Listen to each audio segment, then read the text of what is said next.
வணக்கம் மக்களே, வணக்கம். சற்று முன் கிடைத்திருக்கக்கூடிய ஒரு முக்கியமான தகவல் ஒன்றை தான் பார்க்க போகிறோம் மக்களே.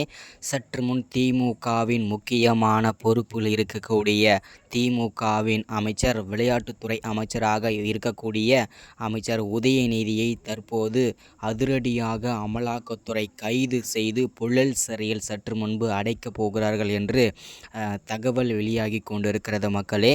அப்படி என்ன தவறு செய்துவிட்டார் அமைச்சர் உதயநிதி? அவசியம் என்ன வந்தது அதற்கு முன்பே?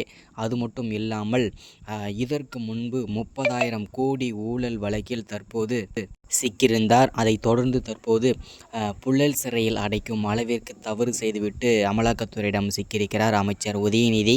என்ன நடந்தது அப்படின்றத பற்றி இந்த ஒரு காணொலியில் தெளிவாக துல்லியமாக பார்க்கலாம். அது மட்டும் இல்லாமல் கள்ளக்குறிச்சியில் நேர்ந்த கோர சம்பவத்தை பற்றியும் இந்த ஒரு வீடியோவிலே காணலாம் மக்களே. அதற்கு முன்பாக நமது அரசியல் நியூஸ் சேனலில் சப்ஸ்கிரைப் பண்ணலான்னு மறக்காமல் சப்ஸ்கிரைப் பண்ணிவிடுங்க. தொடர்ந்து வீடியோ போட்டோம்னா உங்களுக்கு நோட்டிஃபிகேஷன் வந்துடும். அதை பார்த்து தெரிஞ்சுக்கலாம் இன்றைக்கான நியூஸ் என்னன்றதை. வாங்க வீடியோக்குள்ளே போகலாம். மறக்காமல் வீடியோ பிடிச்சிருந்தால் லைக் பண்ணுங்கள், மறக்காமல் வீடியோவை ஷேர் பண்ணுங்கள். வாங்க வீடியோக்குள்ளே போகலாம்.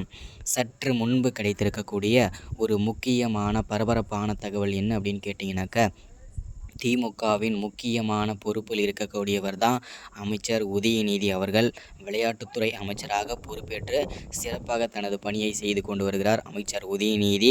அவர்தான் தற்போது அமலாக்கத்துறையிடம் ஒரு சர்ச்சையில் சிக்கியிருக்கிறார். என்ன சர்ச்சையில் சிக்கியிருக்கிறார் அப்படின்னு பார்த்தீங்கன்னாக்கா, 30,000 கோடி ஊழல் வழக்கிலும் அது மட்டும் இல்லாமல் சனாதன வழக்கிலும் தற்போது அமலாக்கத்துறையிடம் சிக்கியிருந்தார் அமைச்சர் உதயநிதி அவர்கள். தற்போது அந்த வழக்கு எல்லாமே முடிந்துவிட்ட காரணத்தினால் தற்போது அமைச்சர் உதயநிதியை அதிரடியாக அமலாக்கத்துறை கைது செய்ய போவதாகவும் அவரை புழல் சிறையில் இனிமேல் அடைக்கப் போவதாகவும் தகவல் வெளியாகி கொண்டிருக்கிறது மக்களே. இது பெரும் சோகத்தையும் ஏற்படுத்தி கொண்டு வருகிறது.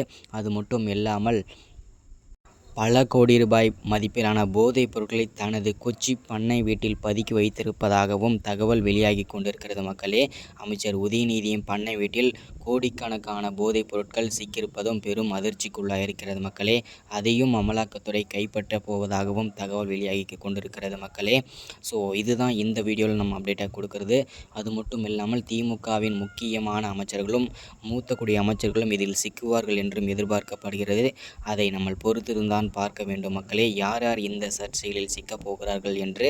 இதுதான் அப்டேட்டாக கொடுக்கறது. அது மட்டும் இல்லாமல் கள்ளக்குறிச்சியில் இருந்த சம்பவத்தை பற்றி அடுத்த வீடியோவில் தொடர்ச்சியாக பேசலாம். தொடர்ந்து அது மட்டும் இல்லாமல் இன்னும் சுவாரஸ்யமான வீடியோக்களை தொடர்ந்து வேணும்னு நினச்சிங்கன்னா மறக்காமல் நமது அரசியல் நியூஸ் சேனலை சப்ஸ்கிரைப் பண்ணுங்கள், லைக் பண்ணுங்கள், ஷேர் பண்ணுங்கள். தேங்க்யூ.